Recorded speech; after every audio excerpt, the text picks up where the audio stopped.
तर cross voting केलेल्या काँग्रेस आमदारांवर कारवाई होणार आहे। नाना पटोले यांच्याकडून कारवाई करण्याचे संकेत देण्यात आले। उद्या दिल्लीतील काँग्रेसच्या उच्चस्तरीय बैठकीत याबाबत चर्चा होईल।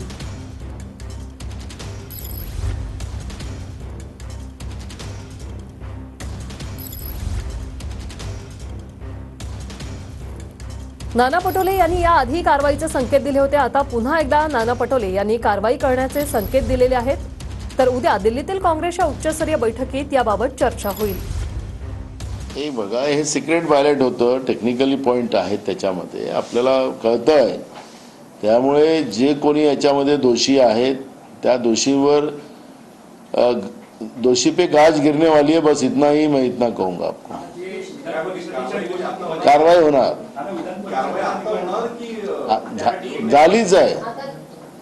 आमच्या केंद्रीय संगठन महासचिवांनी सांगितलेले की ऍक्शन हमने ले लिया है, तर ले लिया। तर त्यांनी हायकमांडने जेव्हा काही निर्णय घेतलेला असेल तर याचा अर्थ आपण समजला पाहिजे। याचा अर्थ नाना पटोलेजी यांनी काँग्रेसच्या आमदारावर कारवाई करण्याचा जे आपल्यासमोर मीडियासमोर महाराष्ट्राच्या 14 कोटी जनतेसमोर जे सांगितलं होतं, राहुल गांधी बहुतेक नाना पटोलेचं ऐकत नाही असं दिसतं।